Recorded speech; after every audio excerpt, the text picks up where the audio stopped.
Christmas Eve never felt this cold before. Maybe it was the weather. Maybe it was the loneliness. Or maybe it was the fact that I was standing outside a warm restaurant window, watching couples laugh, while I pretended I didn't care that I had no one to share my December with. The snow fell in soft spirals around me, landing on my coat, my hair, my frozen fingertips. New York streets glowed with fairy lights, holiday music, and cheerful chaos. But none of that warmth reached me. This was supposed to be a magical night, a festive escape, a fresh memory. Instead, all I felt was the familiar ache of being alone during a season built for togetherness. I hugged myself as I looked up at the restaurant sign, La Lumiere. Fancy, elegant, nothing like the places I usually picked. But Maria insisted. Elena, you are not spending another Christmas Eve alone. I already booked a blind date for you. Don't argue. I had argued for 2 full days, but Maria was a hurricane wrapped in Latina energy, impossible to stop and extremely persuasive. So here I was, outside the kind of restaurant where the menus didn't show prices, because if you had to ask, you couldn't afford it. My stomach twisted. What if he didn't show up? What if he was a creep? What if he took one look at me and realized Maria definitely oversold my personality? I inhaled deeply and stepped inside. Warmth enveloped me instantly, golden lighting, soft jazz, white tablecloths, glittering ornaments. The air smelled like pine, cinnamon, and expensive wine. Christmas had been captured perfectly here, tranquil, elegant, unreal. The hostess looked up. Reservation name? Elena. She scanned her tablet. Your date is already here, at table 9. My heart stuttered. He's here. She smiled politely. He arrived 10 minutes ago. Oh God, I wasn't ready. Not mentally, emotionally, physically, spiritually, none of it. She led me deeper into the restaurant. My heels clicked on polished floors, my nerves buzzing louder than the music. I adjusted my scarf, smoothed my coat, pushed my hair behind my ear. Nothing helped. And then, she stopped. This is you. I turned and froze. The man sitting at table 9 didn't look like a blind date. He looked like a warning the universe should have delivered with alarms and flashing lights. Tall, sharp suit, shoulders built like he carried entire worlds. Dark hair styled with effortless confidence, jawline cut from steel, and eyes, cold, focused, too observant. He wasn't handsome in a boy next door way. He was intense, dangerous, magnetic in a way that made breathing feel optional. He stood as soon as he saw me, pulling out my chair like an old-fashioned gentleman, though nothing about him felt gentle. Elena, he asked. His voice was deep, low, smooth, the kind that curled around the spine and lingered. I nodded, barely finding my voice. Yes, and you must be... He didn't smile, not even a polite one. Adrian. Just Adrian. No last name, no warmth, no explanation. He waited for me to sit. I did, hands slightly shaking. When he returned to his seat, the candlelight reflected in his eyes, gray, stormy, unreadable. I swallowed. So, how long have you been waiting? Not long, he said. I arrived early. I nodded. Oh, that's nice. He didn't blink. Maria told me you don't usually agree to blind dates. My mind raced. He knows Maria personally. You know her well? I asked.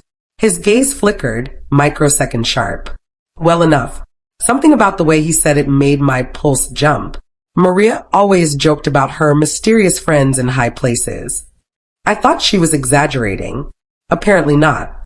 Adrian spoke again, tone smooth but precise. She said you've had a difficult year. I nearly choked on my own breath. She said what? He didn't look embarrassed, not even amused. She thought you needed company tonight. I sighed. I swear, Maria makes me sound like a tragic holiday movie character. He tilted his head slightly. Are you? What? I blinked. A tragic character. I know. I mean, I hope not. He watched me so intensely I felt like he was peeling me apart piece by piece. Yet somehow it didn't feel creepy. It felt like he was trying to understand me from the inside out. A waiter arrived to take orders. Adrian ordered wine. I ordered water, mainly because my nerves were too high for alcohol. As soon as the waiter left, Adrian leaned back, elbows relaxed but posture powerful. "So, Elena," he said softly, "why did you agree to this date?" I wished he wasn't so direct, or so perceptive, or so everything. Because Christmas Eve is lonely, I admitted, and I didn't want to feel it this year.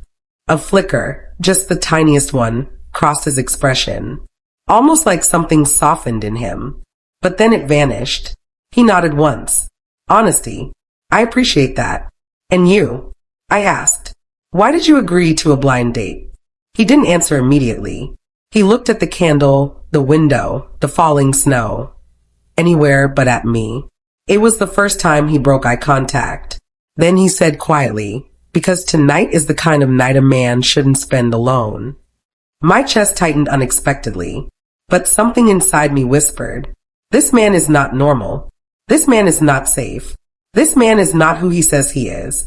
Still, I found myself leaning forward, drawn to him like a moth toward a flame. Just then, his phone buzzed on the table. He glanced at the screen, and his entire expression transformed. The softness vanished. The humanity dimmed. His jaw clenched. His eyes hardened like steel. Too fast. Too deadly. Too practiced. He declined the call and placed the phone face down. "Everything okay?" I asked cautiously. "Yes," he said, but his tone was a lie wrapped in velvet. Whatever world Adrian belonged to, it wasn't mine. And yet, as he looked at me again, something in his gaze tightened. Like he knew something I didn't. Like tonight wasn't as simple as a Christmas blind date. Like fate had just handed me to a man I shouldn't fall for. A man I never should have met. A man whose secrets could destroy everything. And I had no idea. He was a mafia boss. Adrian's phone stayed on the table, silent now. But its presence felt like a loaded weapon between us. His expression had shifted into something colder, sharper, almost territorial. The kind of look someone wears when they're used to bad news. Or violence. I swallowed hard and tried to break the tension. "So, what do you do for work?" He didn't answer right away. Instead, he watched me with a stare so intense it felt like he was analyzing each heartbeat inside me. Finally, he said, "I manage several businesses." That was vague. Too vague. "What kind of businesses?" I asked, forcing a small smile. His lips curved, not a real smile, just a subtle twitch. The kind that required discipline. "And security?" I guessed jokingly. The way his jaw tightened told me it wasn't a joke. "Sometimes," he said quietly. A chill went up my spine. Nothing about him screamed normal. Nothing about him fit a typical blind date profile. "So why did Maria think this was a good idea? What did she tell you about me?" I asked. He looked straight into my eyes. Enough. That one word echoed between us like a secret. I shifted in my chair, suddenly aware of how close he was, how his presence filled the room, how people in nearby tables kept glancing at him. Not at me. At him. With caution, as if they sensed something too. The waiter returned with our drinks, breaking the silence. Adrian barely acknowledged him. His focus never left me. "You're nervous," he said softly. "I'm not." "You are." Not harsh, just certain. I took a sip of water to hide the heat rising in my cheeks. Anyone would be, sitting across from someone who looks like they stepped out of a Mafia movie. The corner of his mouth lifted. "Is that what I look like to you?" "Yes," I blurted out before I could stop myself. "Maybe." His eyes darkened, not offended, but amused in a dangerous way.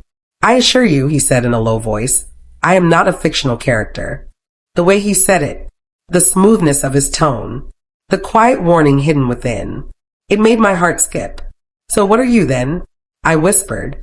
He leaned in slightly, his voice dropping just above a whisper. "Someone you shouldn't be afraid of." The problem was, I wasn't afraid. Not enough, anyway. More like dangerously intrigued. Before I could respond, a loud crash erupted from the entrance. I jumped. Adrian's hand moved instantly, fast, instinctive, toward his jacket. Like a man reaching for a weapon. The reaction was so immediate, so precise, it took my breath away. Then the restaurant manager appeared, apologizing to a couple because a tray of glasses had fallen. Nothing serious, But Adrian didn't relax. Not even after the noise settled. His fingers stayed tense, ready. What was that? I asked quietly. He kept his hand near his chest, like he was waiting for a threat. Nothing you need to worry about. I'm not worried. You should be, he murmured. Why? Why say that? This wasn't normal behavior. This wasn't normal tension. This wasn't even normal fear. This was a man living in another world altogether. A darker, more dangerous one. Adrian, I said softly, if you're uncomfortable here, we can go somewhere else. He shook his head. I'm not uncomfortable, but you're on edge. I'm always on edge. He didn't say it like a complaint. He said it like a fact. The kind of fact someone earns through scars. The waiter brought our food. Adrian barely touched his plate. He watched me instead, analyzing every expression, every shift, every breath. Not creepy, not lustful, something else entirely. Protective? Possessive? Curious? I wasn't sure, but I felt like he saw through me, like he saw things I didn't even realize I was revealing. After a few minutes, he spoke again. You're quiet. So are you. I'm listening. To what? To you. Heat crawled up my neck. I looked down at my fork. There's nothing interesting to listen to. I disagree. I looked up, meeting his eyes again. And that was my mistake. His gaze locked onto mine like a grip. Steady, unreadable, commanding. You don't know who I am, he said softly. I'm starting to figure that out. His eyebrow lifted, almost amused. Are you? Yes, I said, forcing confidence I did not feel. You're intense. Intense, he repeated, tasting the word like it wasn't enough. And private. Very. And maybe a little controlling. His fingers drummed the table once. Only when necessary. And I'm guessing necessary happens a lot. His jaw flexed. He didn't deny it. I leaned back. So why agree to a blind date with someone like me? Someone you don't know. Something flickered in his expression. Closer to humanity than anything I'd seen all night. He looked down at his glass before answering. Because you're not afraid of me the way others are. I should be. Yes. My heart jumped. He wasn't flirting. He wasn't joking. He was warning me. Adrian, I whispered. If there's something I should know. He suddenly stood. My breath froze. What's wrong? He scanned the room, movements smooth and controlled. Then he leaned down, close enough that I felt his breath on my ear. We're leaving. Why? There are men watching us. I stiffened. What? Why? He straightened, eyes hard. Because of me. Before I could react, he grabbed his coat, threw money on the table way too much, and reached for my hand. Come with me, he said, voice low and firm. My pulse raced. Adrian, what's happening? His fingers gently wrapped around mine, firm but careful. I'll explain outside, he whispered. He looked too calm for someone being followed, too experienced, too familiar with danger. And as he led me toward the exit, heart pounding, mind spinning, one thought pressed at the back of my mind. Maria didn't set me up on a blind date. She set me up with a man who has enemies, a man living a double life, a man used to being hunted, a man who didn't flinch at the idea of danger. And I followed him out the door, completely unaware that my Christmas Eve was about to become the most dangerous night of my life. The moment we stepped outside, the cold hit me like a slap. Sharp, dark, biting. Snowflakes drifted around us, glowing under the streetlights like falling stars, but there was nothing magical about the tension tightening Adrian's shoulders. He didn't let go of my hand. Not even when we reached the sidewalk. Not even when we were surrounded by people laughing, holding gifts, taking pictures in the soft snowfall. His grip was firm, protective, unyielding, like he was holding on to more than just my hand. Like he was holding on to control. Adrian, I whispered, struggling to keep pace with his long, purposeful strides. You're scaring me. He didn't slow down. Good. Good. It means you'll listen. I stumbled a little in the snow. He immediately steadied me by my waist, pulling me closer to his side. Not romantic. Instinctive. Like a reflex honed over years. Tell me what's going on, I demanded. He exhaled through his nose, sharp and annoyed. Not at me, but at the situation. There were two men at the bar watching our table. They weren't here for you. My blind date doesn't usually involve men watching us from a distance, Adrian. He stopped, turned to me, held my face gently but firmly between his palms. Elena, breathe. His voice was low, steady, almost soothing. I blinked against the cold. Just tell me who they are. He hesitated. That alone terrified me. They work for certain people. What people? He didn't answer. Instead, he scanned the area again, his gaze moving with the precision of someone trained. Someone who knew exactly what danger looked like. Someone who'd lived in it. A sleek black SUV pulled up to the curb. The windows were tinted, the car impossibly shiny. The driver stepped out, tall, stone-faced, wearing a black coat. He nodded at Adrian. Sir. My stomach dropped. Sir. Who the hell was I on a blind date with? Adrian placed a hand on my lower back, guiding me. Get in. I'm not going anywhere until you tell me who you are. His jaw tensed. Snow dusted the shoulders of his coat, making him look even sharper, colder, impossibly commanding. Elena, he said quietly, tonight is not the night for stubbornness. That's not an answer. He stepped closer, so close I felt the warmth of his breath against the freezing night air. I'm trying to protect you, he murmured. Don't fight me on this. My heart pounded, so hard it felt like it echoed in the street. Protect me from who? I whispered. His eyes softened, just barely. From my world. My breath caught. Before I could respond, the driver opened the back door. Adrian gently, but firmly, guided me inside the SUV. My world isn't safe, he said as he slid in beside me.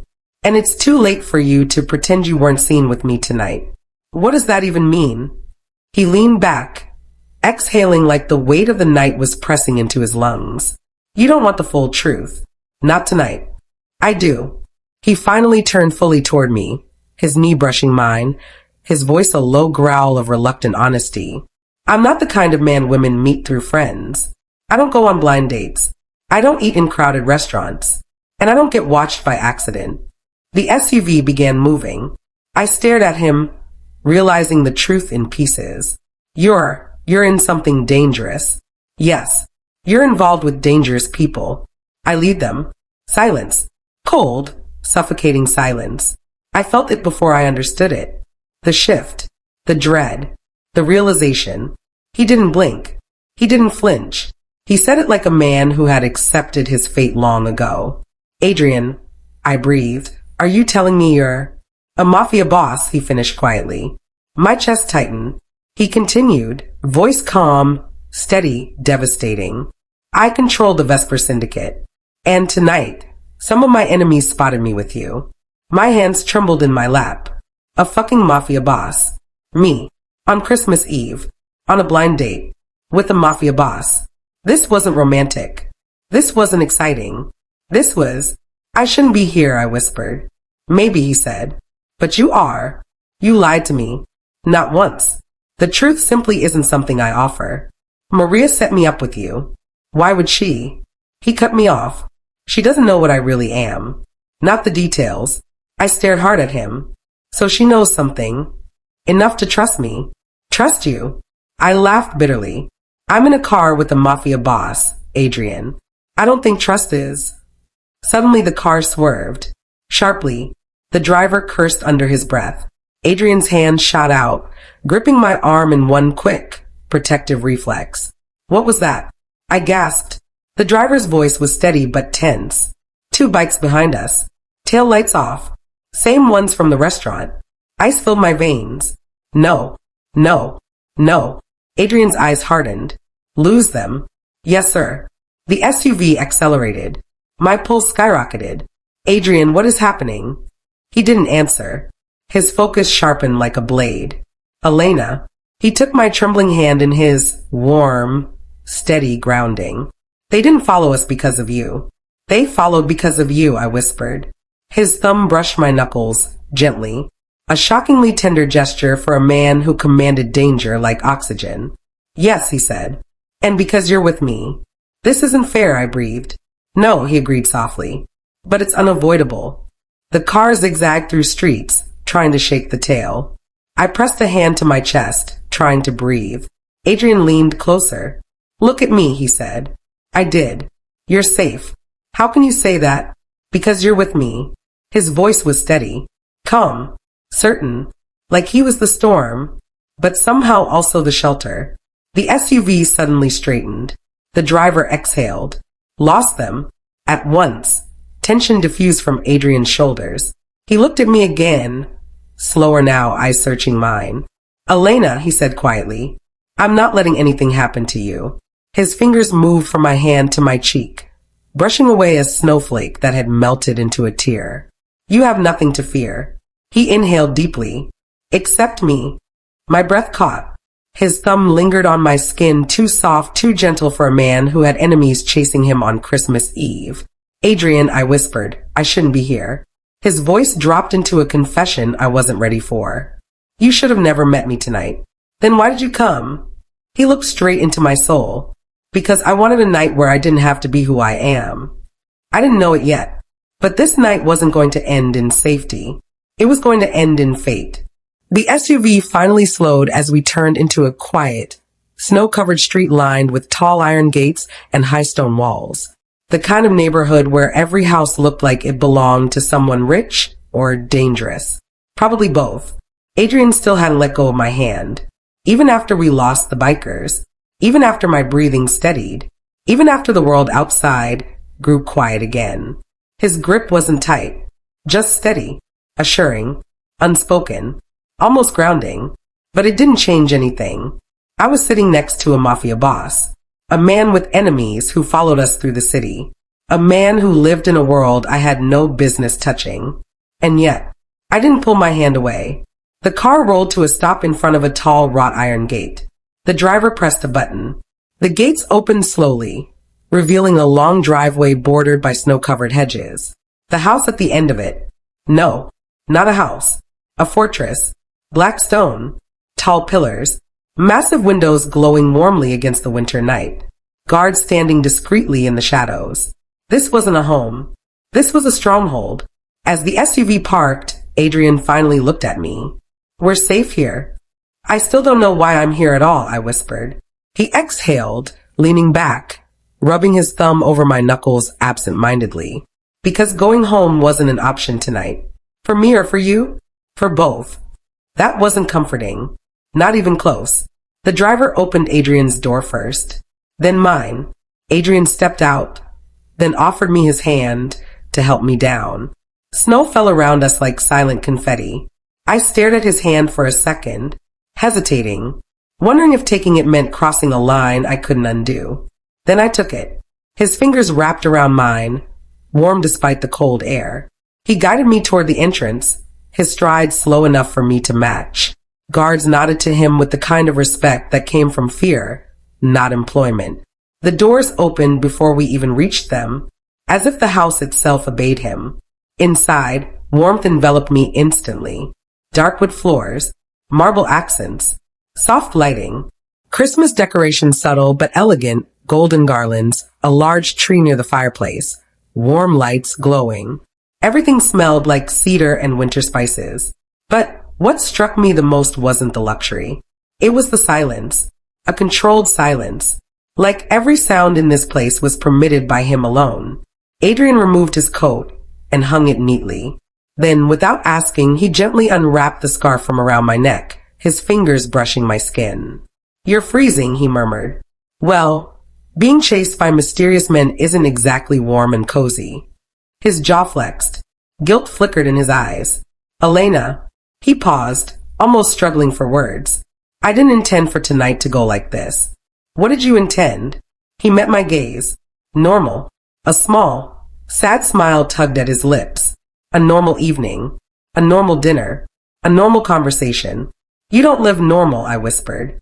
No, he said softly. I don't. He walked toward the living room fireplace and lit it with practiced ease. Flames crackled to life, casting warm shadows across the room. I followed slowly. Sit, he said gently. I sat on the edge of the leather sofa, fingers gripping my coat, unsure if I should be scared, angry, confused, or weirdly comforted. Because strangely, I did feel safe. With him. Surprisingly.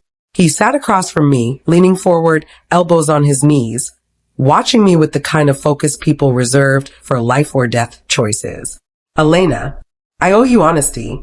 You think? I muttered. The corner of his mouth lifted. Not quite a smile, just a flicker. He continued. The men who followed us tonight were from a rival organization. They've been looking for an opportunity to track my movements. And they saw you with me, I whispered. Yes. So that makes me what? Some kind of target now. His eyes darkened. Only if I let you walk away without protection. That sounds like a threat. It's a promise. I tensed. He leaned closer, lowering his voice. You're not in danger because of who you are, Elena. You're in danger because you were with me. That doesn't make me feel better. It wasn't meant to. It's the truth. Silence stretched. The fire crackled softly. Snow tapped against the windows. And here I was, on Christmas Eve, sitting inside the fortress of a Mafia boss, who I had met just 2 hours ago, on a blind date. This wasn't a date anymore. This was a crossroads. Do you regret coming tonight? He asked suddenly. His voice was quieter, less controlled, almost vulnerable. I looked at him, at the man people feared, the man who commanded armies of danger, the man who had an entire house that looked like a war room disguised in luxury. My heart whispered something I didn't want to admit. No, I said softly. I don't regret it. Something in his expression changed, a tightness releasing, a tension melting. Elena, he said, I understand if you want answers. I understand if you're scared. But know this. I will not let anything happen to you. I swallowed. You keep saying that. Because it's true. He stood up and slowly walked toward me. My breath caught. He crouched down in front of me so we were eye level, him sitting on his heels, me sitting on the sofa. He reached up and gently brushed a strand of hair behind my ear. I don't expect trust, he murmured, but I won't let anyone touch you. His fingers lingered just a second too long. Heat rushed through me. This wasn't fear. This wasn't adrenaline. This was something else entirely. Dangerously something else. Why? I asked softly. Why are you being so protective over me? His answer was honest, unfiltered, raw. Because the moment I saw you, I wanted you safe. My heartbeat thudded, so loud I was afraid he could hear it. I don't know why, he continued, voice low, but I felt it instantly. And I don't ignore instincts. I inhaled shakily. Adrian, before I could say more, a sudden loud knock echoed through the foyer. 3 sharp hits. Firm. Urgent. Adrian's expression transformed instantly. From soft to steel. From human to lethal. His posture straightened. His voice dropped. Stay here. He rose to his full height, every step controlled and silent as he walked toward the entrance. I stood from the sofa, heart pounding. As he reached the door, his hand subtly moved toward something under his jacket. A weapon. I froze. Silence. Then, open it, he commanded. One of the guards swung the door open. A man stood outside, soaking wet, panting, scared. Boss, he gasped, we have a problem. Adrian didn't react outwardly. What happened? He asked calmly. The man swallowed. They know about her. My blood ran cold. Adrian looked at me, and his eyes, usually unreadable, usually cold, usually calculating, burned with one emotion, possession. Then it's already too late, he said. My breath caught. Tonight, he murmured, you stay with me. Not a request. A decision. A fate.